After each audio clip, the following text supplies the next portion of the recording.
السلام علیکم ورحمۃ اللہ وبرکاتہ۔ 20 سال سے اولاد نہیں تھی۔ اب تو ہم لوگ ہار مان گئے تھے جب گھر میں میرے شوہر کا ایک کزن رہنے آیا۔ اس نے کہا میری دوائی کھا کر دیکھ کے فرق پڑے گا۔ میں نے شوہر سے چھپ کر اس کی دی ہوئی دوائی 1 مہینہ کھائی۔ مہینے بعد میں ماں بننے والی تھی، لیکن جب اولاد پیدا ہوئی شوہر نے کہا یہ میرا بچہ نہیں، کیونکہ میں تو کبھی باپ نہیں بن سکتا۔ جب DNA ٹیسٹ کرایا تو جان نکل گئی۔ اس بچے کا باپ میرا شوہر نہیں بلکہ وہی۔ میرا نام نجمہ ہے اور میری شادی کو 20 سال ہو چکے تھے، لیکن ان 20 سالوں میں میری گود ایک بار بھی نہ بھر سکی۔ یہ 20 سال میں نے کس طرح گزارے یہ صرف میں جانتی تھی۔ ہر سال ایک نئی امید لے کر آتا تھا۔ ہر سال ہم یہ سوچتے تھے شاید اس بار اللہ ہمیں بھی یہ خوشی دے دے، لیکن پھر ایک اور سال خاموشی کے ساتھ گزر جاتا اور ہماری زندگی ویسی کی ویسی ہی رہ جاتی۔ میرے شوہر ایک شریف انسان تھے۔ میں نے ہمیشہ ان کے ساتھ نبھانے کی کوشش کی، لیکن اولاد نہ ہونے کا دکھ ایسا تھا جو کبھی ہمارے دل سے نہیں نکلا۔ ہم دونوں ایک دوسرے کو سمجھنے کی کوشش بھی کرتے تھے، پھر بھی بعض اوقات یہی دکھ ہمارے درمیان جھگڑوں کی وجہ بن جاتا۔ کبھی میں خاموش ہو جاتی، کبھی وہ ناراض ہو جاتے، پھر کچھ دیر بعد دونوں ایک دوسرے کو منا لیتے، کیونکہ ہم دونوں جانتے تھے اس تکلیف میں صرف ایک فریق نہیں بلکہ ہم دونوں برابر کے شریک ہیں۔ ہم جوائنٹ فیملی میں رہتے تھے۔ گھر میں ہر طرف بچوں کی آوازیں گونجتی تھی۔ کوئی بچہ بھاگ رہا ہوتا، کوئی کھیل رہا ہوتا، کوئی اپنی ماں سے ضد کر رہا ہوتا، اور میں خاموشی سے دروازے کے ساتھ کھڑی ان سب کو دیکھتی رہتی۔ میرے دل میں ایک ٹیس سی اٹھتی تھی۔ میں سوچتی تھی کاش میرے آنگن میں بھی ایک ننھا سا بچہ دوڑ رہا ہوتا جو مجھے امی کہہ کر بلاتا، مگر قسمت نے شاید میرے لیے کچھ اور ہی لکھ رکھا تھا۔ شروع میں سب لوگ ہمدردی کرتے تھے، پھر آہستہ آہستہ ہمدردی تانوں میں بدلنے لگی۔ کوئی کہتا تم پر کسی نے جادو کر دیا، کوئی کہتا کسی عامل کے پاس جاؤ، کوئی کہتا کسی پیر سے دم کرواؤ، کوئی کہتا فلاں دوا کھاؤ تو اولاد ہو جائے گی۔ ہر آنے والا اپنی طرف سے کوئی نہ کوئی مشورہ ضرور دے جاتا، مگر میرے دل کے زخم کسی کے مشورے سے نہیں بھرتے تھے۔ ہم نے شہر کے بڑے بڑے ڈاکٹروں کو دکھایا، بے شمار ٹیسٹ کروائے، کئی بار رپورٹیں ہاتھ میں لے کر ڈاکٹر کے سامنے بیٹھے رہے۔ آخر ایک دن ڈاکٹر نے بڑی سنجیدگی سے ہمیں سمجھایا کہ تم دونوں کے اندر الگ الگ کوئی ایسی بیماری یا کمی نہیں ہے جس کی وجہ سے اولاد نہ ہو۔ مسئلہ یہ ہے کہ تم دونوں آپس میں فرسٹ کزن ہو، اسی وجہ سے قدرتی طور پر یہ مشکل پیدا ہو رہی ہے۔ اگر تم دونوں کی شادی الگ الگ خاندانوں میں ہوتی تو شاید تم دونوں ہی اولاد والے ہوتے۔ ڈاکٹر کی یہ بات سن کر ہم دونوں ایک دوسرے کی طرف دیکھتے رہ گئے۔ کچھ لمحوں تک کسی کے پاس بولنے کے لیے کوئی لفظ نہیں تھا۔ پھر ہم خاموشی سے وہاں سے واپس آ گئے۔ اب نہ ہم ایک دوسرے سے الگ ہو سکتے تھے، نہ زندگی کو نئے سرے سے شروع کر سکتے تھے۔ ہم نے یہی سوچ لیا کہ شاید ہماری تقدیر ہے۔ کہتے ہیں کہ رزق صرف پیسہ نہیں ہوتا، اولاد بھی اللہ کا دیا ہوا رزق ہوتی ہے، اور شاید ہمارے حصے میں یہ رزق نہیں لکھا گیا تھا۔ اللہ نے ہمیں اولاد نہیں دی، لیکن دنیا کی نعمتوں کی کوئی کمی بھی نہیں رکھی۔ میرے شوہر سرکاری ملازم تھے، ان کی تنخواہ اچھی تھی، اور اس کے ساتھ ان کی اوپر کی آمدنی بھی کافی زیادہ تھی۔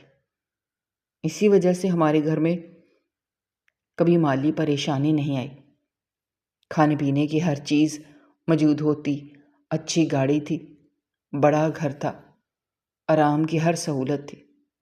گرمیوں میں 24 گھنٹے اے سی چلتے تھے، بجلی کا خرچ ہمیں محسوس ہی نہیں ہوتا تھا۔ وقت کے ساتھ ساتھ ہمارا مشترکہ خاندان بھی الگ ہوتا گیا۔ سب بھائی اپنی اپنی زندگیوں میں مصروف ہو گئے، کوئی الگ گھر لے گیا، کوئی دوسرے شہر چلا گیا۔ آخر کار ہمارا گھر ہی سب سے بڑا رہ گیا۔ آہستہ آہستہ یہ گھر پورے خاندان کا مرکز بن گیا۔ جسے بھی شہر میں کوئی کام ہوتا وہ سیدھا ہمارے گھر آ جاتا۔ کسی کے گھر بچہ پیدا ہونے والا ہوتا تو وہ اسپتال کے قریب ہونے کی وجہ سے ہمارے گھر آ کر ٹھہر جاتا۔ کسی لڑکے یا لڑکی نے کالج یا یونیورسٹی میں داخلہ لینا ہوتا، وہ بھی کئی دن ہمارے گھر رہتا۔ کسی کا علاج ہوتا تو وہ بھی ہمارے پاس آ جاتا۔ ہمارے گھر کا دروازہ کبھی بند نہیں رہتا تھا، ہر وقت کوئی نہ کوئی مہمان موجود ہوتا۔ کبھی باورچی خانے میں دیچکی چڑھی ہوتی، کبھی مہمانوں کے لیے چائے بن رہی ہوتی، کبھی بچوں کے شور سے پورا گھر گونج رہا ہوتا۔ میں سب کے لیے دل سے کھانا بناتی، سب کی خدمت کرتی، بچوں کے لیے ان کی پسند کی چیزیں تیار کرتی۔ جب وہ سب کھا پی کر خوش ہوتے، مجھے بھی خوشی ہوتی۔ لیکن رات کے وقت جب سب اپنے اپنے کمروں میں چلے جاتے، پورے گھر میں خاموشی چھا جاتی، میرے دل میں ایک عجیب سا خالی پن اتر آتا۔ میں سوچتی تھی یہ سب بچے میرے گھر میں تو آتے ہیں، مگر ان میں سے کوئی بھی میرا نہیں ہے۔ یہ سب چند دن بعد اپنے اپنے گھروں میں واپس چلے جائیں گے، اور پھر یہی بڑا سا گھر دوبارہ پہلے کی طرح خاموش ہو جائے گا۔ میرے اور میرے شوہر کے درمیان جھگڑے بھی کم نہیں ہوتے تھے۔ بعض اوقات وہ غصے میں مجھے ایسی باتیں سنا دیتے جن سے میرا دل ٹوٹ جاتا۔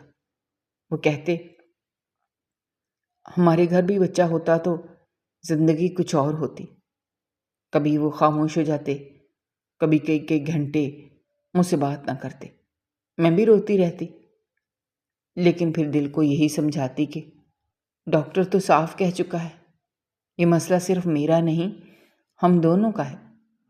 اگر قصور ایک کا ہوتا تو شاید دوسرا اس کا جینا واقعی مشکل بنا دیتا، لیکن یہاں ہم دونوں ایک ہی امتحان سے گزر رہے تھے۔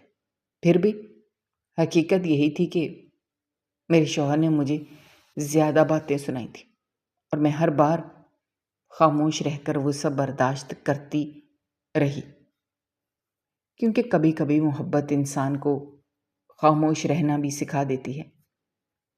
ایسے بہت سے رشتہ دار تھے جو جب بھی ہمارے گھر آتے تو جاتے جاتے یہی کہتے، اللہ بس ہمیں نجمہ اور شفیق کے بچے کا چہرہ دکھا دے، پھر چاہے ہمیں اس دنیا سے بلا لے۔ شروع میں ان کی یہ بات سن کر مجھے امید بن جاتی تھی کہ شاید واقعی اللہ کسی دن میری جھولی میں بھر دے گا، لیکن وقت گزرتا گیا اور ایک ایک کر کے وہ سب بزرگ اس دنیا سے رخصت ہوتے گئے جنہوں نے ہماری اولاد کی دعائیں مانگی تھیں، مگر ان کی دعائیں پوری ہونے سے پہلے ہی ان کی زندگیاں ختم ہو گئی۔ ہر جنازے کے بعد مجھے یہی محسوس ہوتا جیسے میری ایک اور امید بھی ان کے ساتھ دفن ہو گئی۔ وقت کے ساتھ ساتھ گھر بھی بہت بدل گیا۔ پہلے یہ گھر لوگوں سے بھرا رہتا تھا، پھر سب اپنے اپنے گھروں میں منتقل ہوتے گئے۔ آخر کار گھر میں صرف میں اور میرے شوہر اور میری ساس رہ گئے۔ میری ساس اب کافی بیمار رہنے لگی تھی، ان کے گھٹنوں میں درد رہتا تھا، چلنے پھرنے میں مشکل ہوتی تھی، زیادہ وقت اپنے کمرے میں چارپائی پر لیٹے ہوئے گزرتا تھا۔ کبھی میں ان کے لیے چائے بنا کر لے جاتی، کبھی دوا دیتی، کبھی ان کے پاؤں دباتی۔ وہ خاموشی سے میری طرف دیکھتی رہتی، پھر ایک لمبی سانس لے کر کہتی، بیٹی لگتا ہے میں بھی اپنی زندگی پوری کر کے اس دنیا سے چلی جاؤں گی، مگر تم دونوں کے بچے کو اپنی گود میں نہیں اٹھا سکوں گی۔ ان کی یہ بات سن کر میرے دل پر جیسے کسی نے پتھر رکھ دیا ہو۔ میں مسکرانے کی کوشش کرتی اور کہتی، امی ایسی باتیں نہ کریں، اللہ بڑا مہربان ہے، وہ جب چاہے سب کچھ کر سکتا ہے۔ مگر اندر ہی اندر میں جانتی تھی کہ 20 سال گزر چکے ہیں اور ہر گزرتا دن امید کو پہلے سے کم کرتا جا رہا تھا۔ انہی دنوں میرے دیور کا تبادلہ ہمارے شہر میں ہو گیا۔ چونکہ اسے ابھی سرکاری رہائش نہیں ملی تھی، اس لیے وہ اپنی بیوی اور ایک چھوٹے سے بیٹے کے ساتھ 2 مہینوں سے ہمارے ہی گھر میں رہ رہے تھے۔ گھر ایک بار پھر کچھ آباد سا لگنے لگا تھا۔ صبح ناشتے کی میز پر سب اکٹھے ہوتے، دوپہر کو باورچی خانے میں رونق رہتی، شام کو بچے کی ہنسی پورے گھر میں گونجتی رہتی۔ میری دیورانی بہت اچھی تھی، وہ میرے ساتھ مل کے گھر کے کام کرتی تھی۔ اس کا چھوٹا سا بیٹا بھی ہر وقت میرے آگے پیچھے گھومتا رہتا، کبھی میرے ہاتھ پکڑ کر صحن میں لے جاتا، کبھی ضد کرتا کہ اس کے ساتھ کھیلوں۔ میں بھی اپنے سارے کام چھوڑ کر اس کے ساتھ بیٹھ جاتی، اس کے کھلونے سمیٹتی، اس کو کھانا کھلاتی، اس کے ساتھ کہانیاں سناتی۔ جب وہ ہنستا تو میرے دل کو بھی کچھ دیر کے لیے سکون مل جاتا۔ میرے شوہر بھی اس بچے سے بے حد محبت کرتا تھا۔ شام کو دفتر سے واپس آتا، سب سے پہلے اسے گود میں اٹھا لیتا، اس کے ساتھ کھیلتا، اسے بازار لے جاتا، اس کے لیے کھلونے لاتا۔ لیکن کئی بار کھیلتے کھیلتے اچانک خاموش ہو جاتا، بچے کو آہستہ سے نیچے اتارتا اور ایک لمبی سانس لے کر کہتا، نجمہ، چاہے دنیا کے سارے بچے اچھے لگیں مگر اپنی اولاد تو اپنی ہی ہوتی ہے۔ اس کی یہ بات میرے دل میں تیر کی طرح لگتی، مگر میں کچھ نہیں کہتی تھی، کیونکہ میں جانتی تھی کہ وہ بھی میرے جتنا ہی ٹوٹا ہوا انسان ہے۔ انہی دنوں ہمارے گھر میں میرے شوہر کا ایک کزن بھی آ کر رہنے لگا۔ اس کا نام حمید تھا۔ وہ تعلیم کے سلسلے میں شہر آیا تھا۔ جوان عمر کا لڑکا تھا، نرم مزاج اور پڑھنے لکھنے والا۔ کیونکہ ہمارا گھر ہمیشہ سے رشتہ داروں کے لیے کھلا رہتا تھا، اس لیے کسی نے اس کے آنے پر کوئی اعتراض نہیں کیا۔ جیسے پہلے بہت سے لوگ ہمارے گھر میں رہ کر اپنی پڑھائی مکمل کر چکے تھے، ویسے ہی اس کے لیے بھی دروازے کھلے ہوئے تھے۔ ہمارے گھر میں کافی کمرے تھے، اس لیے اس گھر کے ایک کونے والا کمرہ دے دیا گیا۔ وہ زیادہ تر اپنی کتابوں میں مصروف رہتا، صبح کالج یا لائبریری چلا جاتا، شام کو واپس آ کر اپنے کمرے میں پڑھائی کرتا، کبھی کبھی کھانے کے وقت سب کے ساتھ بیٹھ جاتا، پھر دوبارہ اپنے کمرے میں چلا جاتا۔ روز کا یہی معمول تھا۔ میرے شوہر صبح سویرے دفتر چلا جاتا، میں اور میری دیورانی گھر کے کاموں میں لگ جاتے، کبھی کپڑے دھوتی، کبھی صفائی کرتی، کبھی ساس کی خدمت کرتی، جبکہ حمید خاموشی سے اپنی پڑھائی میں لگا رہتا۔ گھر کے صحن میں شام کے وقت ہلکی ہلکی ہوا چلتی، درختوں کے پتے سرسراہٹ پیدا کرتے، دور کہیں اذان کی آواز سنائی دیتی تو گھر کا ماحول کچھ دیر کے لیے بہت پرسکون ہو جاتا۔ لیکن اس سکون کے پیچھے ایک دکھ ہمیشہ زندہ رہتا تھا۔ میری ساس اکثر میرے شوہر کو اپنے کمرے میں بلا لیتی اور پھر نہ جانے کیا کیا باتیں کرتی۔ کئی بار جب وہ کمرے سے باہر نکلتا، اس کے چہرے پر پریشانی صاف نظر آتی تھی۔ مجھے بعد میں اندازہ ہوا کہ وہ بار بار اس کے کان بھرتے تھے، کہتے تھے، بیٹا ابھی بھی وقت ہے، دوسری شادی کر لے، شاید اللہ تجھے اولاد دے دے، ورنہ بڑھاپے میں بہت پچھتائے گا۔ مجھے یہ سب باتیں معلوم تھیں، مگر میں خاموش رہتی تھی، کیونکہ میں کسی کا دل نہیں بدل سکتی تھی۔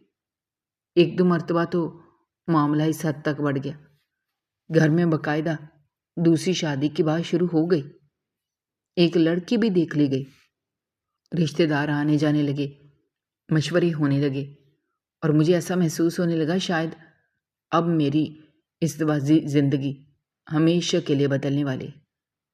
اس وقت میں نے بھی اپنے دل پر پتھر رکھ لیا تھا۔ میں نے خود اپنے شوہر سے کہا تھا، اگر تمہیں لگتا ہے دوسری شادی سے تمہاری زندگی مکمل ہو سکتی ہے تو کر لو، میں تمہیں نہیں روکوں گی، شاید اللہ تمہیں اولاد دے دے۔ وہ کافی دیر خاموش بیٹھا رہا، پھر اس نے میری طرف دیکھ کر کہا، نجمہ، اگر میرے بچے ہوں گے تو وہ تمہارے بھی ہوں گے، تم اس گھر میں ہمیشہ بڑی ماں بن کر رہو گی، میں تمہاری عزت کبھی کم نہیں ہونے دوں گا۔ میں نے آنکھوں میں آنسو لیے صرف سر ہلایا، کیونکہ اس وقت میرے پاس اس کے سوا کوئی جواب نہیں تھا۔ میں نے دل ہی دل میں اپنے رب کے فیصلے کو قبول کر لیا تھا، مگر شاید ابھی تقدیر نے کچھ اور لکھ رکھا تھا، کیونکہ نہ جانے کیسے آہستہ آہستہ وہ سارا معاملہ خود ہی ٹھنڈا پڑ گیا، رشتہ ختم ہو گیا، باتیں بند ہو گئیں، اور زندگی ایک بار پھر پہلے کی طرح خاموشی سے چلنے لگی، جیسے میرے دل میں یہ احساس پہلے سے بھی زیادہ گہرا ہو گیا تھا کہ بعض اوقات انسان ایک فیصلے کے لیے خود کو تیار کر لیتا ہے، مگر فیصلہ آخر کار آسمان پر ہوتا ہے، زمین پر نہیں۔ حمید عمر میں مجھ سے کافی چھوٹا تھا، جوان جہان لڑکا تھا، کالج میں پڑھتا تھا۔ اس کی عادت بہت نرم تھی، وہ زیادہ تر اپنے کام سے کام رکھتا تھا، صبح کتابیں اٹھا کر چلا جاتا، شام کو واپس آتا، اپنے کمرے میں بیٹھ کر پڑھنے لگتا، کبھی کبھی چھٹی کے دن صحن میں کرسی ڈال کر کتاب پڑھتا رہتا، کبھی میری ساس کے پاس جا کر ان کی خیریت پوچھ لیتا، کبھی میری دیورانی کے بچے کو گود میں اٹھا کر اس کے ساتھ کھیلنے لگتا۔ گھر میں رہتے رہتے وہ بھی ہم سب کے ساتھ گھل مل گیا تھا۔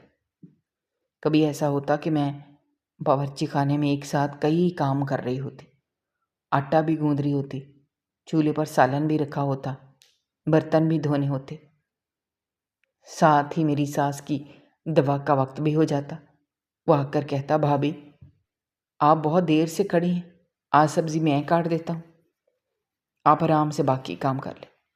کبھی وہ پیاز چھیل دیتا، کبھی سبزیاں دھو دیتا، کبھی بازار سے دودھ لے آتا، کبھی بھی میں اسے کچھ پیسے دے کر کہتی، فلاں چیز ختم ہو گئی ہے، یہ لے آؤ، وہ فوراً لے آتا۔ آہستہ آہستہ گھر کے ماحول کی وجہ سے ہماری عام سی گفتگو بھی ہونے لگی تھی۔ میں اسے ہمیشہ اپنے چھوٹے دیور کی طرح سمجھتی تھی، وہ بھی مجھے بھابھی کہہ کر بڑے ادب سے بات کرتا تھا۔ کبھی چائے پیتے ہوئے کہہ دیتا، بھابھی آج بہت تھک گئی ہوں گی۔ کبھی پوچھ لیتا، امی کی طبیعت آج کیسی ہے؟ کبھی میرے شوہر کے دفتر کے بارے میں بات ہو جاتی، کبھی گھر کے عام معاملات پر دو چار جملے ہو جاتے، بس اتنی ہی بات ہوتی تھی۔ ہمارے بے اولاد ہونے کی بات خاندان میں کوئی نئی بات نہیں تھی، بلکہ شاید ہی کوئی ایسا رشتہ دار ہو جسے اس کے بارے میں معلوم نہ ہو۔ ہر محفل میں کبھی نہ کبھی اس کا ذکر ضرور نکل آتا تھا۔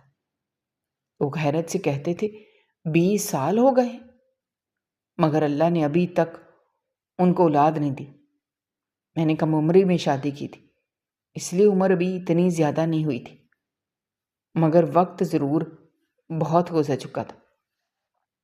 چند ماہ پہلے ہی ڈاکٹر نے مجھے آخری بار سمجھایا تھا کہ ابھی بھی امید مکمل ختم نہیں ہوئی، اگر اللہ نے چاہا تو اگلے 10 سال کے اندر بھی اولاد ہو سکتی ہے، مگر اس کے بعد امکانات بہت کم رہ جائیں گے۔ میں اس دن سے یہی سوچتی تھی کہ شاید میرے پاس امید کا وقت بھی آہستہ آہستہ ختم ہو رہا ہے۔ ایک دن دوپہر کا وقت تھا، گھر میں خاموشی تھی، میری دیورانی اپنے بچے کو سلا رہی تھی، میری ساس دوا کھا کر آرام کر رہی تھی، میرا شوہر دفتر گیا ہوا تھا، جبکہ حمید کہ اس دن کالج سے چھٹی تھی۔ وہ سین میں بیٹھا کتاب پڑھ رہا تھا۔ میں باورچی خانے سے چائے بنا کر لائی۔ اس نے کتاب بند کر دی اور آہستہ سے بولا، بھابھی اگر آپ برا نہ مانیں تو ایک بات کہوں؟ میں نے کہا، ہاں کہو، کیا بات ہے؟ وہ کچھ لمحے خاموش رہا، پھر بولا، میں گاؤں میں ایک حکیم صاحب کے پاس کافی عرصہ بیٹھتا رہا تھا، ان سے بہت کچھ سیکھا تھا۔ وہ اب اس دنیا میں نہیں رہے، مگر انہوں نے جاتے جاتے مجھے چند نسخے ضرور سمجھائے تھے۔ ان میں سے ایک نسخہ ہے بے اولادی کے بارے میں تھا۔ میں ہلکا سا مسکرا دی، دھیرے سے بولی، حمید اگر تمہیں معلوم ہو کہ ہم نے اس 20 سالوں میں کیا کچھ کیا ہے تو شاید تم یہ بات نہ کہتے۔ تمہیں اندازہ بھی نہیں ہم کتنے ڈاکٹر بدل چکے ہیں، کتنی دوائیں کھا چکے ہیں، کتنے شہروں کے چکر لگا چکے ہیں۔ یہاں کسی نے بتایا کہ اچھا ڈاکٹر ہے، وہاں گئے۔ جہاں کسی نے کہا علاج کی امید ہے، وہاں بھی گئے۔ ہم نے کوئی جائز کوشش نہیں چھوڑی۔ میں کچھ دیر رکی، پھر آہستہ سے بولی، اس معاملے میں تمہارے بھائی نے بھی کبھی کوتاہی نہیں کی۔ جہاں کسی نے کہا فلاں ڈاکٹر بیٹھا ہے، وہ فوراً مجھے لے گئے۔ جہاں کسی نے بتایا کسی بزرگ سے دعا کرو، وہاں بھی گئے۔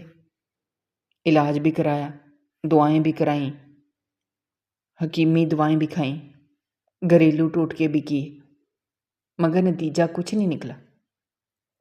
پچھلے 1 سال سے تو ہم نے بس وقت کو اللہ کے سپرد کر دیا ہے، اب صرف دعا کرتے ہیں۔ حمید پوری بات خاموشی سے سنتا رہا، پھر اس نے بڑے اعتماد سے کہا، بھابھی جب اتنا کچھ کر ہی لیا ہے تو ایک آخری نسخہ میرا بھی آزما لیجیے، کیا پتہ اللہ اسی میں شفا رکھ دے۔ میں بے بسی سے ہنس کر کہا، میں اب تھک چکی ہوں۔ کبھی کسی حکیمی دوا سے میرے چہرے پر دانے نکل آئے، کبھی کسی نے کہا یہ سفوف کھاؤ، کبھی کسی نے کہا یہ جوشاندہ پیو، کبھی خود گھر میں چیزیں پیس پیس کر دوائیں بنائیں، مگر ہر بار امید ٹوٹ گئی۔ اب میں صرف دعا کرتی ہوں۔ وہ بولا، بھابھی بس 1 مہینہ میری بات مان لیجیے، اگر فرق نہ پڑا تو پھر کبھی میں اس بارے میں ایک لفظ بھی نہیں کہوں گا۔ میں نے کچھ دیر سوچا، پھر دل میں یہی خیال آیا کہ آخر یہ لڑکا بھی تو ہمارے لیے خیر ہی چاہ رہا ہے۔ آج کل کون کسی کے لیے اتنا سوچتا ہے؟ میں نے اس کی طرف دیکھ کر کہا، اچھا ٹھیک ہے، 1 مہینہ ہی تو ہے، مان لیتی ہوں۔ میری بات سن کر اس کے چہرے پر اطمینان آ گیا۔ پھر اس نے کہا، بھابھی میں آپ کو ایک وظیفہ بھی بتاتا ہوں، وہ آپ نے ہر رات پڑھنا ہے۔ میں نے کہا، کون سا وظیفہ؟ اس نے پڑھنے کی تعداد بتائی تو میں چونک گئی اور بے اختیار بول پڑی، اتنا زیادہ تو پڑھتے پڑھتے 2-3 گھنٹے لگ جائیں گے۔ وہ بولا، ہاں وقت تو لگے گا، مگر اگر پڑھنا ہے تو پوری تعداد کے ساتھ ہی پڑھنا ہے۔ میں نے سوچتے ہوئے کہا، پھر تو میں اپنے کمرے میں نہیں پڑھ سکتی، تمہارے بھائی دفتر سے آتے ہی تھک کر سو جاتے ہیں۔ اگر میں رات بھر روشنی جلا کر بیٹھی رہوں تو ان کی نیند خراب ہوگی، شاید میں اسٹور والے کمرے میں جا کر بیٹھ جایا کروں۔ وہ بولا، وہ تو آپ کی سہولت ہے بھابھی، آپ جہاں چاہیں پڑھیں، مگر اکیلے بیٹھ کر پڑھنا ہوگا۔ پھر اس نے کہا، میں روز آپ کے لیے ایک چھوٹی سی گڑیا بنا کر دوں گا، وہ وقت پر استعمال کر لیجیے۔ میں نے سر ہلا دیا۔ پھر اچانک اس نے ایک اور بات کہی۔ وہ بولا، لیکن ایک بات کا خاص خیال رکھنا ہے، یہ بات ابھی کسی کو نہ بتائیے۔ میں نے حیرت سے پوچھا، کسی کو بھی نہیں؟ وہ بولا، جی ابھی نہیں، حتیٰ کہ بھائی کو بھی نہیں، بس 1 مہینہ صبر کر لیجیے، پھر اگر اللہ نے کرم کیا تو سب کو بتا دیجیے۔ میں نے حیرانی سے کہا، ایسی کیا بات ہے؟ وہ بولا، بعض لوگ علاج مکمل ہونے سے پہلے ہی ہر طرف ذکر کر دیتے ہیں، پھر ہر نئے آنے والا نئی نئی باتیں شروع کر دیتا ہے۔ میں چاہتا ہوں 1 مہینہ سکون سے گزر جائے، پھر جو ہوگا سب کے سامنے ہوگا۔ میں نے اس کی بات پر زیادہ غور نہیں کیا، صرف اتنا کہا، اچھا ٹھیک ہے۔ 1 مہینہ ہی تو ہے، دیکھتے ہیں اللہ کیا فیصلہ کرتا ہے۔ جبکہ میرے دل میں یہی خیال چل رہا تھا کہ شاید یہ لڑکا واقعی خلوص کے ساتھ ہماری مدد کرنا چاہتا ہے، کیونکہ آج کے زمانے میں کون کسی دوسرے کے دکھ کو اپنا سمجھ کر اس کے لیے اتنی فکر کرتا ہے۔ انہیں دنوں گھر کا ماحول بھی بدلنے لگا۔ میری دیورانی ایک دن میرے پاس آئی۔ اس نے کپڑے طے کرتے ہوئے کہا، باجی میں نے سوچا کچھ دنوں کے لیے کراچی اپنے سسرال ہو آؤں، کافی عرصہ ہو گیا وہاں گئے ہوئے۔ اس کے شوہر بھی یہی چاہتے تھے، وہ کچھ وقت اپنے سسرال والوں کے ساتھ گزارے۔ میں نے مسکرا کر کہا، ضرور چلی جاؤ، یہاں کی فکر مت کرو، گھر میں سنبھال لوں گی، تم بے فکر ہو کر جاؤ۔ اس نے اپنے چھوٹے سے بیٹے کو تیار کیا، سامان باندھا اور چند دن بعد وہ کراچی چلی گئی۔ مجھے معلوم تھا وہ جب بھی جاتی تھی آسانی سے 1 ڈیڑھ مہینہ وہیں گزار کر واپس آتی تھی۔ اس کے جانے کے بعد گھر پہلے سے کہیں زیادہ خاموش ہو گیا۔ وہ ننھا بچہ جس کی ہنسی سے گھر گونجتا رہتا تھا اب وہ بھی نہیں تھا۔ میری ساس زیادہ تر اپنے کمرے میں آرام کرتی رہتی تھی۔ ان کی طبیعت روز بروز کمزور ہوتی جا رہی تھی، جبکہ میرے شوہر صبح دفتر چلے جاتے اور شام ڈھلے واپس آیا کرتے تھے۔ اس دوران ایک شام میرے شوہر نے کھانا کھاتے ہوئے کہا، آج کل دفتر میں کام بہت بڑھ گیا ہے، اب شاید میں روز دیر سے آیا کروں گا، میٹنگیں بھی ہوتی ہیں اور کئی فائلیں بھی نپٹانی ہوتی ہیں۔ میں نے صرف اتنا کہا، ٹھیک ہے، جیسے آپ کی مرضی۔ ان کے دیر سے آنے کی وجہ سے مجھے وہ وظیفہ پڑھنے میں آسانی ہونے لگی جس کے بارے میں حمید نے بتایا تھا۔ میں رات کو کھانا سمیٹنے کے بعد خاموشی سے اوپر والے کمروں میں چلی جاتی۔ وہ کمرے زیادہ استعمال نہیں ہوتا تھا، وہاں خاموشی رہتی تھی۔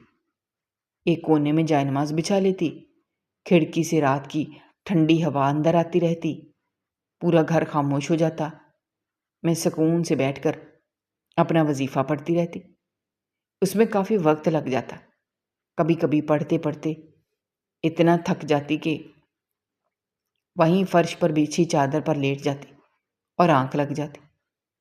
جب رات گئے میرے شوہر کے گھر آنے پر گیٹ کھلنے یا دروازہ بند ہونے کی آواز آتی تو میری آنکھ کھل جاتی۔ میں جلدی سے نیچے آ جاتی۔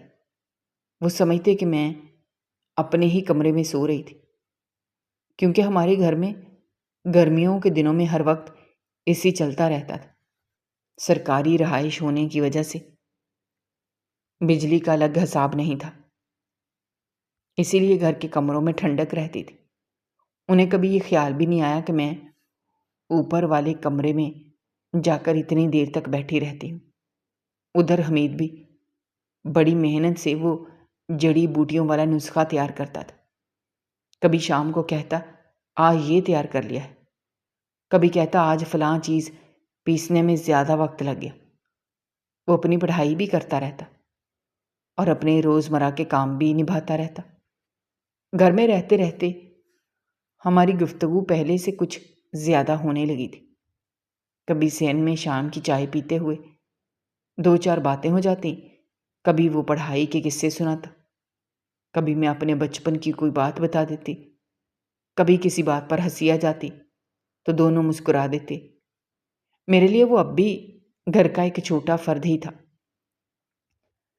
جس سے روزمرہ کی باتیں ہو جاتی تھیں اور گھر کی خاموشی کچھ دیر کے لیے ہلکی محسوس ہونے لگتی تھی۔ ایک دن دوپہر کے وقت ہوا تو نہ جانے کیوں میرا دل اچانک باہر کچھ کھانے کو چاہنے لگا۔ شام کو جب میرے شوہر دفتر سے واپس آئے، میں نے ہلکے انداز میں کہا، آج میرا چاٹ کھانے کا بہت دل کر رہا ہے، اگر وقت ہو تو چلیں، کہیں باہر چلتے ہیں۔ انہوں نے میری طرف دیکھا، پھر تلخ لہجے میں بولے، آج تمہارا کھٹی چیزیں کھانے کو کیوں دل کر رہا ہے؟ بچے تو تم نے پیدا کرنے نہیں، پھر یہ نخرے کس بات کے ہیں؟ ان کی بات میرے دل میں تیر کی طرح لگی۔ میں نے آہستہ سے کہا، کسی کا دل ویسے بھی تو کر سکتا ہے نا، چاٹ کھانے کو ہر خواہش کا تعلق صرف حمل سے تو نہیں ہوتا۔ وہ بیزاری سے بولے، اگر اتنا ہی دل ہے تو حمید کے ساتھ چلی جانا، مجھے وقت نہیں ہے۔ میں نے فوراً کہا، میں اس کے ساتھ کیوں جاؤں، مجھے آپ کے ساتھ جانا ہے۔ وہ غصے سے بولے، اگر تم مجھے اولاد دے سکتی نا، میں تمہیں ملکہ بنا کر رکھتا، لیکن اب مجھ سے یہ نخرے نہیں اٹھائے جاتے۔ یہ سن کر میری آنکھوں میں آنسو آ گئے، مگر میں نے ان کے سامنے رونا مناسب نہ سمجھا۔ میں خاموشی سے وہاں سے اٹھ گئی۔ دل اتنا بھرا ہوا تھا کہ گھر میں رکنا مشکل لگ رہا تھا۔ کچھ دیر بعد حمید نے میری اداسی محسوس کی۔ اس نے پوچھا، بھابھی طبیعت ٹھیک نہیں ہے؟ میں نے مختصر سی بات بتا دی۔ اس نے کہا، اگر واقعی دل چاٹ کھانے کا ہے تو چلیے میں لے چلتا ہوں۔ گھر میں بیٹھ کر دل خراب کرنے سے بہتر ہے کچھ دیر باہر کی ہوا کھا لی جائے۔ میں نے برقع پہنا، ہم دونوں بازار چلے گئے۔ شام کا وقت تھا، بازار روشنیوں سے جگمگا رہا تھا، ٹھیلوں پر لوگوں کا رش تھا، گرم سموسوں کی خوشبو فضا میں پھیلی ہوئی تھی۔ چاٹ والوں کے سامنے لمبی قطاریں تھیں، بچے آئس کریم لیے پھر رہے تھے، عورتیں خریداری میں مصروف تھیں۔ کافی عرصے بعد میں نے خود کو گھر کی چار دیواری سے باہر اس طرح سکون کے ساتھ محسوس کیا۔ ہم نے ایک دکان پر بیٹھ کر چاٹ کھائی۔ اس دوران عام سی باتیں ہوتی رہیں۔ وہ اپنی پڑھائی کے بارے میں بتاتا رہا، میں کبھی کسی پرانی یاد کا ذکر کر دیتی۔ کئی دنوں بعد میرے چہرے پر ہلکی سی مسکراہٹ آئی تھی۔ گھر واپس آتے ہوئے مجھے محسوس ہوا جیسے کئی مہینوں کا بوجھ کچھ دیر کے لیے ہلکا ہو گیا۔ اس کے بعد کبھی کبھار جب کسی چیز کا دل کرتا اور میرے شوہر صاف انکار کر دیتے، میں برقع پہن کر حمید کے ساتھ بازار چلی جاتی۔ کبھی چاٹ کھا لیتے، کبھی آئس کریم لے لیتے، کبھی کسی پارک میں چند منٹ بیٹھ کر واپس آ جاتے۔ میرے شوہر کا مزاج عجیب ہو گیا تھا۔ بعض دن وہ بالکل معمول کے مطابق ہوتے، لیکن بعض اوقات کسی کے ہاں بچے کی پیدائش کی خبر سنتے ہی ان کا چہرہ بدل جاتا۔ اگر کسی دوست کی خوشخبری سن لیتے، کئی دن خاموش رہتے، پھر اچانک مجھ پر غصہ نکالنا شروع کر دیتے۔ کبھی گھر کے خرچ کے لیے پیسے دینا بند کر دیتے، کبھی ایک مہینہ مجھ سے بات نہ کرتے، اور ایسی باتیں کہتے کہ میرے دل کے ساتھ میری روح بھی دکھنے لگتی۔ پھر یہی انسان کچھ دن بعد بدل جاتا۔ ایک دن صبح اٹھ کر کہتا، چلو آج بازار چلتے ہیں، جو چاہے خرید لو۔ کبھی میرے لیے نئے کپڑے لے آتا، کبھی زیور خرید دیتا، کبھی کہتا کوئی بات نہیں، اگر ہمارے بچے نہیں ہیں تو کیا ہوا، ہم دونوں ایک دوسرے کا سہارا بن کر بھی زندگی گزار سکتے ہیں۔ میں ہر بار حیران رہ جاتی کہ ایک ہی انسان کے اندر اتنے مختلف مزاج کیسے رہ سکتے ہیں۔ کبھی وہ میری زندگی کو جنت بنا دیتا، اور کبھی اپنے لفظوں سے ایسا زخم دے دیتا تھا جو کئی دن تک میرے دل میں محسوس ہوتا رہتا تھا۔ پھر بھی میں ہر صبح یہی سوچ کر اٹھتی تھی کہ شاید آج کا دن پہلے سے بہتر ہوگا، اور شاید ہماری زندگی میں کبھی ایسا وقت بھی آئے جب اولاد کا دکھ ہمارے درمیان دیوار بننے کے بجائے صرف ایک آزمائش رہ جائے جسے ہم دونوں مل کر برداشت کر سکیں۔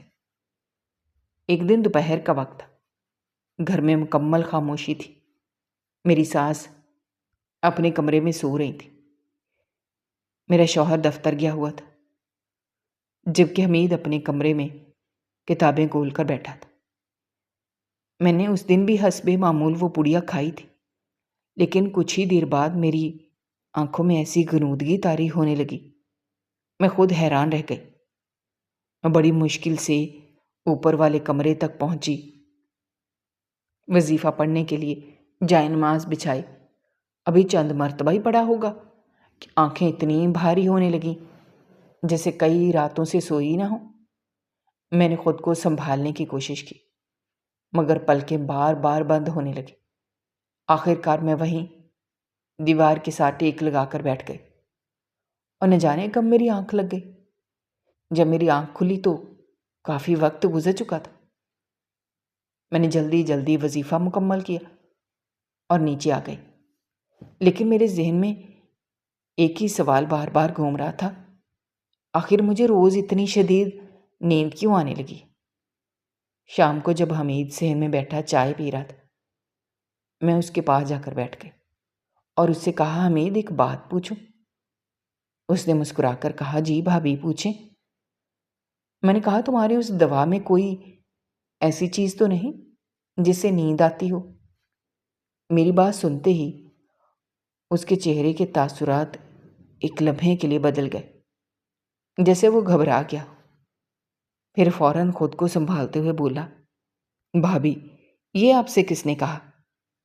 میں نے کہا، کسی نے کچھ نہیں کہا، مگر جیسے ہی میں دوا کھاتی ہوں مجھے ایسی بے ہوشی والی نیند آنے لگتی ہے کہ میں وظیفہ پڑھتے پڑھتے ہی سو جاتی ہوں، پھر بعد میں اٹھ کر بڑی مشکل سے وہ پورا کرتی ہوں۔ وہ ہلکا سا ہنسنے کی کوشش کرتے ہوئے بولا، بھابھی دیسی دواؤں میں ایسی کوئی چیز نہیں ہوتی، یہ تو انگریزی دواؤں میں ہوتا ہے۔ وہاں تو اکثر مریض کو سکون کی دوا دے دیتے ہیں تاکہ وہ سو جائے، مگر دیسی علاج کا طریقہ مختلف ہوتا ہے، وہ جسم کے اندر جا کر اصل مسئلہ ختم کرنے کی کوشش کرتا ہے۔ میں نے اس کی بات غور سے سنی، پھر آہستہ سے کہا، ہاں یہ بات تو تمہاری ٹھیک لگتی ہے۔ وہ بولا، ہو سکتا ہے آپ کے جسم کے اندر تبدیلی آ رہی ہو، اس لیے آپ کو زیادہ آرام کی ضرورت محسوس ہوتی ہو۔ بعض اوقات علاج اثر کرنا شروع کرتا ہے تو انسان کو زیادہ نیند آنے لگتی۔ میں نے دل ہی دل میں ایک امید باندھتے ہوئے کہا، اللہ کرے ایسا ہی ہو، اگر واقعی یہ علاج کام کر جائے، میری زندگی بدل جائے۔ وہ خاموشی سے مسکرا دیا اور دوبارہ اپنی کتاب اٹھا کر پڑھنے لگا، جبکہ میں بھی اپنے کاموں میں مصروف ہو گئی۔ اسی طرح دن گزرتے گئے، دیکھتے ہی دیکھتے 17-18 دن گزر گئے۔ انہی دنوں مجھے محسوس ہوا میرے پیٹ میں ہلکا ہلکا درد رہنے لگا ہے، کبھی طبیعت متلانے لگتی، کبھی کسی چیز کی خوشبو اچھی نہیں لگتی، کبھی اچانک کھانے کا دل بدل جاتا، لیکن ان سب باتوں کے باوجود میرے دل میں خوشی کی ایک بھی لہر نہیں اٹھی، کیونکہ یہ سب کچھ میرے ساتھ پہلے بھی کئی مرتبہ ہو چکا تھا۔ جب بھی کوئی نئی دوا کھاتی یا کوئی نیا علاج شروع کرتی تو چند دن کے لیے میرے جسم میں ایسے ہی تبدیلیاں آ جاتی تھیں، کبھی متلی شروع ہو جاتی، کبھی کمزوری محسوس ہوتی، کبھی عجیب سی کیفیت رہتی، مگر ہر بار امید آخر میں ٹوٹ جاتی۔ 20 سال کی زندگی میں ایک مرتبہ بھی ایسا نہیں ہوا تھا کہ میں ماں بنی ہوتی، یہاں تک کہ کبھی 1-2 مہینے کے لیے بھی حمل نہیں ٹھہرا تھا۔ اس لیے میں نے اپنے دل کو پہلے ہی سمجھا رکھا تھا کہ کسی بھی علامت پر خوش نہیں ہونا، کیونکہ جتنی بڑی امید بنتی ہے اتنا ہی بڑا دکھ بعد میں ملتا ہے۔ ان دنوں میرے ذہن میں زندگی کے کئی پرانے زخم بھی تازہ ہونے لگے تھے۔ ان میں سے ایک زخم ایسا تھا جسے میں چاہ کر بھی کبھی بھلا نہیں سکی۔ ایک وقت ایسا بھی آیا تھا جب مجھے اپنے شوہر پر شک ہونے لگا تھا۔ شروع میں خود کو ہی غلط سمجھتی رہی، میں بار بار اپنے دل کو کہتی شاید میں بلا وجہ سوچ رہی ہوں، مگر پھر ایک دن حقیقت میرے سامنے آ گئی۔ مجھے معلوم ہو گیا کہ اس کا کسی دوسری عورت کے ساتھ تعلق ہے۔ پہلی مرتبہ جب میں نے اسے اس معاملے پر پکڑا تھا وہ بہت شرمندہ ہوا تھا۔ اس نے نظریں جھکا لی تھی، معافیاں بھی مانگی تھی، وعدے بھی کیے تھے کہ دوبارہ ایسا نہیں ہوگا۔ اس دن میں خود بہت روئی تھی، کیونکہ مجھے صرف اس بات کا دکھ نہیں تھا کہ اس نے غلطی کی، بلکہ اس بات کا بھی دکھ تھا کہ ہماری زندگی میں اولاد نہ ہونے کی وجہ سے شاید ہمارے درمیان فاصلے بڑھتے جا رہے ہیں۔ لیکن وقت گزرتا گیا اور پھر یہ پہلی بار والی بات بھی پہلی بار نہ رہی۔ بعد میں کئی مرتبہ مجھے اس کی ایسی حرکتوں کا علم ہوا، کبھی کسی کے ذریعے پتہ چلتا، کبھی خود کوئی بات سامنے آ جاتی۔ پہلے پہل ہر دفعہ میرا دل ٹوٹتا تھا، پھر آہستہ آہستہ شاید میں اندر سے اتنی تھک گئی کہ میں نے حیران ہونا بھی چھوڑ دیا۔ اب جب کبھی مجھے ایسی کسی بات کا پتہ چلتا، میں صرف اتنا کہتی کہ یہ سب چھوڑ دو، یہ راستہ اچھا نہیں ہے، اس سے کسی کا بھلا نہیں ہوگا۔ وہ بے پرواہی سے جواب دیتا، میری مرضی ہے، میں اپنی زندگی جیسے چاہوں گزاروں۔ اس کے لہجے میں پہلے والی شرمندگی بھی ختم ہو چکی تھی۔ شاید اسے یقین ہو گیا تھا کہ میں کہیں جا نہیں سکتی، شاید اسے اپنے پیسے، اپنی سرکاری نوکری، اپنی حیثیت اور اپنی آزادی پر بہت زیادہ بھروسہ ہو گیا تھا۔ وہ عمر میں بھی مجھ سے چند سال چھوٹا تھا، ہم دونوں کزن تھے، اسی لیے ہماری شادی ہوئی تھی۔ اس کے پاس اچھی نوکری تھی، گاڑی تھی، اثر و رسوخ تھا، اس لیے وہ اکثر اپنی خواہش کو ہی سب کو سمجھنے لگا تھا، جبکہ میں ہر بار خاموش ہو کر صرف اپنے رب سے یہی دعا کرتی تھی کہ وہ میرے گھر کو کسی نہ کسی طرح ٹوٹنے سے بچا لے، کیونکہ بعض اوقات انسان اپنی طاقت سے نہیں بلکہ صرف دعا کے سہارے سے زندگی گزار رہا ہوتا ہے۔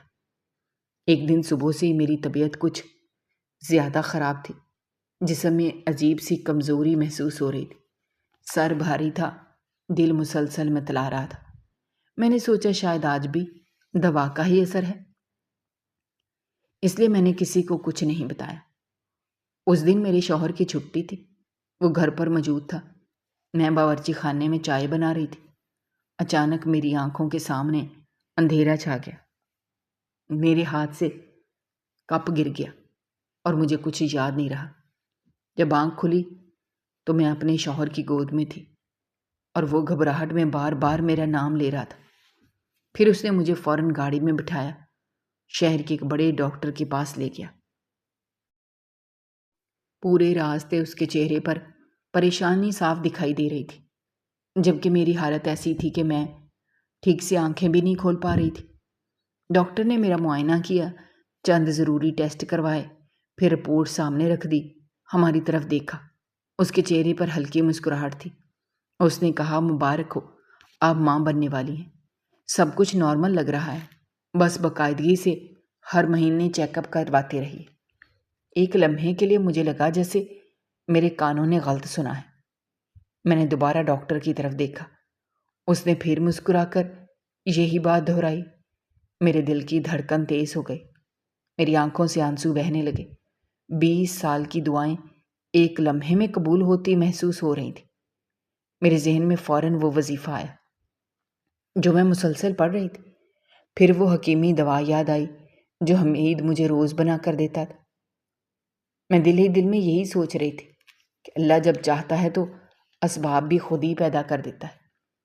شاید میری آزمائش ختم ہونے والی تھی، لیکن جب میں نے شوہر کی طرف دیکھا، اس کے چہرے پر وہ خوشی نہیں تھی، اس کی پیشانی پر شکنیں تھی۔ میں نے دل ہی دل میں یہی سوچا، شاید وہ بھی ابھی حیرت میں ہے، اسے یقین نہیں آ رہا۔ ہم خاموشی سے گھر آ گئے۔ گھر پہنچے تو میری دیورانی بھی کراچی سے واپس آ چکی تھی۔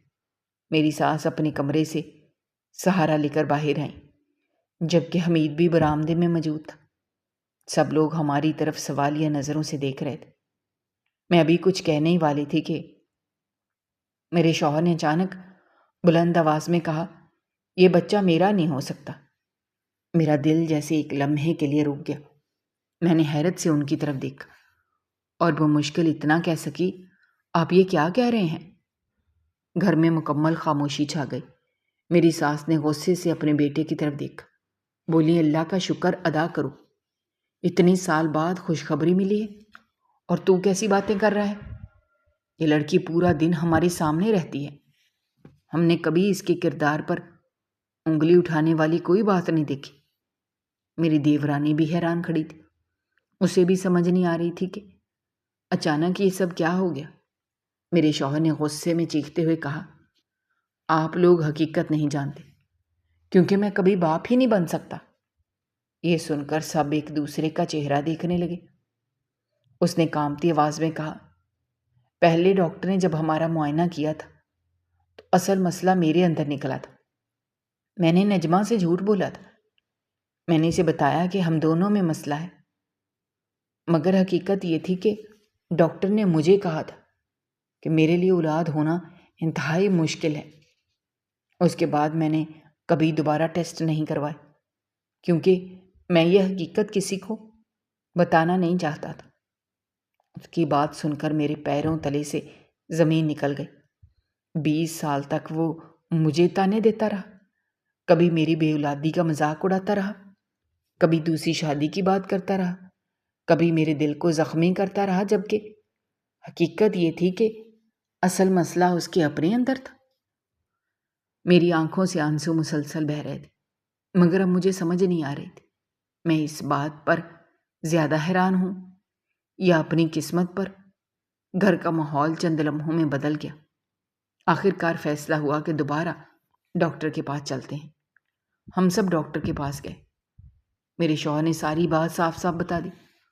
ڈاکٹر نے رپورٹ دیکھنے کے بعد سنجیدگی سے کہا، بعض اوقات طبی حالت وقت کے ساتھ بدل بھی سکتی ہے، اس لیے پرانی رپورٹ کو آخری حقیقت نہیں مانا جا سکتا۔ اس مرحلے پر حمل بالکل واضح ہے۔ اب یہ احتیاط کریں، بچے کی پیدائش کے بعد ضرورت محسوس ہو تو سائنسی طریقے سے حقیقت معلوم کی جا سکتی ہے۔ یہ بات سن کر میری ساس نے میرے سر پر ہاتھ رکھا، کہا، بیٹی اپنا خیال رکھ، اب سب سے اہم بات تمہاری صحت اور بچے کی حفاظت ہے۔ لیکن میرے شوہر کے دل میں شک بیٹھ چکا تھا۔ وہ ہر روز یہی کہتا کہ جب تک حقیقت سامنے نہیں آئے گی مجھے سکون نہیں ملے گا۔ میں خاموش رہتی کیونکہ میرے پاس اپنی سچائی کے علاوہ کچھ بھی نہیں تھا۔ وقت آہستہ آہستہ گزرتا گیا۔ میری ساس ہر وقت میرا خیال رکھتی، میرے لیے الگ کھانا بنتا، وقت پر دوائی دی جاتی، مجھے آرام کرنے پر مجبور کیا جاتا۔ گھر کا ماحول پہلے جیسا کبھی نہ رہا۔ آخر وہ دن بھی آ گیا جب میری گود میں خوبصورت بیٹا آیا۔ میں نے اسے سینے سے لگایا تو مجھے لگا جیسے 20 سال کی ہر دعا، ہر آنسو، ہر انتظار ایک ہی لمحے میں کامیاب ہو گیا۔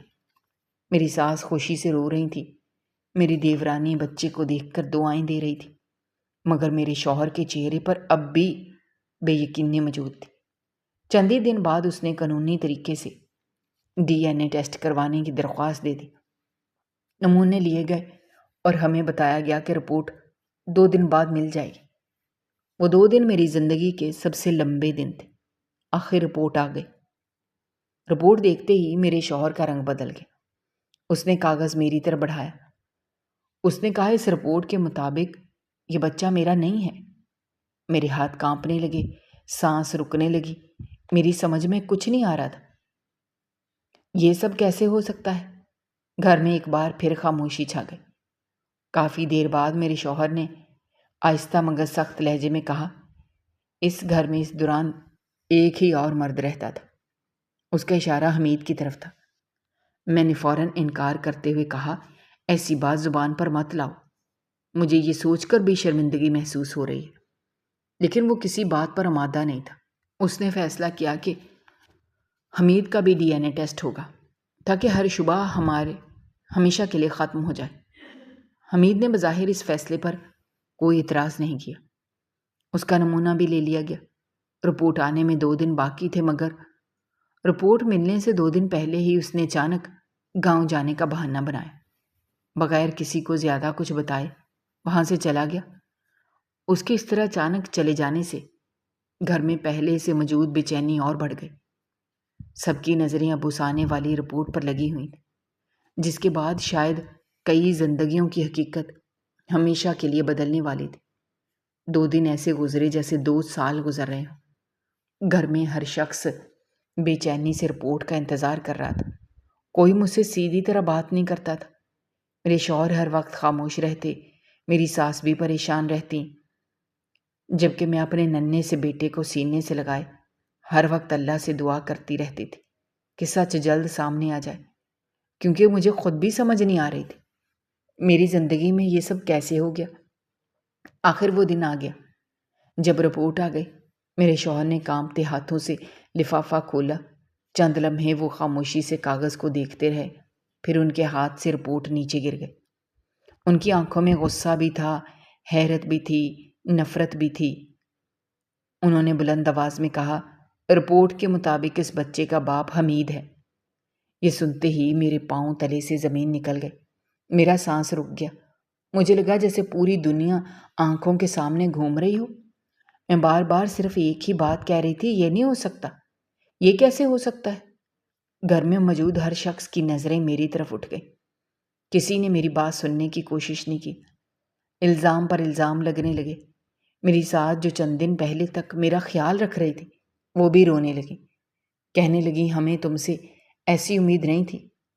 میری دیورانی خاموش کھڑی رہی۔ میرے شوہر نے غصے میں کہا، میں نے تم پر بھروسہ کیا اور تم نے میرے ساتھ یہ کیا؟ میں مسلسل یہی کہتی رہی، میں نے کچھ نہیں کیا، مجھے کچھ بھی یاد نہیں، مجھے نہیں معلوم یہ سب کیسے ہوا۔ اچانک میرے ذہن میں پچھلے 1 مہینے کی ہر بات ایک ایک کر کے ابھرنے لگی۔ وہ دوا ہر رات، اچانک آنے والی بے قابو نیند، اوپر والا کمرہ، وظیفہ پڑھتے پڑھتے بے ہوش ہو جانا، صبح اٹھ کر انتہائی تھکا ہوا محسوس کرنا۔ مجھے یوں لگا جیسے بکھرے ہوئے ٹکڑے اچانک ایک جگہ جوڑ گئے ہوں۔ میں چیخ کر بولی، مجھے سمجھ آ گیا، وہ دوا نہیں تھی، اس کی وجہ سے مجھے بے ہوشی جیسی نیند آتی تھی۔ میں اوپر والے کمرے میں اکیلی ہوتی تھی، وہاں کوئی نہیں جاتا تھا۔ اگر میرے ساتھ کچھ ہوا ہے تو اسی دوران ہوا ہے، تبھی تو حمید رپورٹ آنے سے پہلے بھاگ گیا۔ گھر میں چند لمحوں کے لیے خاموشی چھا گئی، مگر کسی نے میری بات کا یقین نہ کیا۔ میرے شوہر کے لیے رپورٹ ہی سب سے بڑی حقیقت تھی۔ انہوں نے کہا، ایسی صورتحال کے بعد میں تمہیں ساتھ نہیں رکھ سکتا۔ چند ہی دنوں بعد انہوں نے مجھے طلاق دے دی۔ میرا دل ٹوٹ چکا تھا۔ جس عورت نے 20 سال ایک گھر کو اپنا گھر سمجھ کر گزارے ہوں، وہ ایک لمحے میں اس گھر سے اجنبی بنا دی جائے۔ میری ساس بھی میرے حق میں نہ کھڑی ہو سکی، باقی رشتہ دار بھی مجھے ہی قصوروار کہتے رہے۔ ادھر حمید پہلے ہی فرار ہو چکا تھا۔ آخر مجھے میرے میکے بھیج دیا گیا۔ میرے والد ابھی زندہ تھے۔ میں نے روتے ہوئے انہیں شروع سے آخر تک ساری بات بتائی۔ میں نے کہا، بابا مجھے اپنے اوپر یقین ہے، میں نے کبھی کسی کے ساتھ بے وفائی نہیں کی، مجھے یقین ہے میرے ساتھ دھوکہ ہوا ہے، مگر مجھے خود بھی اس وقت کچھ معلوم نہیں تھا۔ میرے والد نے پوری بات خاموشی سے سنی، پھر انہوں نے میرے سر پر ہاتھ رکھا اور کہا، بیٹی مجھے تم پر یقین ہے۔ ان کا یہ ایک جملہ میرے لیے پوری دنیا سے بڑھ کر تھا۔ انہوں نے فوراً وکیل سے رابطہ کیا، پولیس میں رپورٹ درج کروائی، تحقیقات شروع ہوئیں، شواہد اکٹھے کیے گئے، طبی ریکارڈ دیکھا گیا، حمید کو گرفتار کیا گیا۔ عدالت میں مقدمہ چلا۔ عدالت نے تمام دستیاب شواہد ریکارڈ کا جائزہ لیا، اس کے بعد اسے جرم کا مرتکب قرار دیتے ہوئے سزا سنا دی۔ اس فیصلے نے میری کھوئی ہوئی عزت واپس تو نہیں دی، مگر کم از کم یہ ثابت کر دیا میرے ساتھ ظلم ہوا تھا اور میں اس ظلم کی ذمہ دار نہیں تھی۔ آج میں اپنے والد کے گھر رہتی ہوں۔ میرا بیٹا ولی میری زندگی کا سب سے قیمتی سرمایہ ہے۔ میں نے دوبارہ شادی نہ کرنے کا فیصلہ کیا، کیونکہ جو زخم میری روح پر لگے وہ شاید زندگی بھر نہ بھر سکیں۔ میں اپنی ساری زندگی اپنی محبت بیٹے پر نچھاور کرتی ہوں۔ میری صبح کی دعا ہے، وہی میری شام کی خوشی ہے، وہی میرے بڑھاپے کا سہارا ہے۔ زندگی نے مجھ سے بہت کچھ چھین لیا، مگر اللہ نے مجھے میرا بیٹا عطا کیا، جسے میں اپنی سب سے بڑی نعمت سمجھتی ہوں، اور آج بھی ہر نماز کے بعد یہی دعا کرتی ہوں، کسی بھی عورت کو میری طرح بے خبری میں ایسے ظلم کا سامنا نہ کرنا پڑے اور ہر مظلوم کو انصاف ملے۔ دوستو، ہماری آج کی یہ کہانی آپ کو کیسی لگی؟ کامنٹ باکس میں اپنے رائے کا اظہار کرنا مت بھولیے گا، اور اگر آپ ہمارے چینل پر نئے ہیں تو چینل کو سبسکرائب کرنا بھی مت بھولیے گا۔ شکریہ۔ اللہ حافظ۔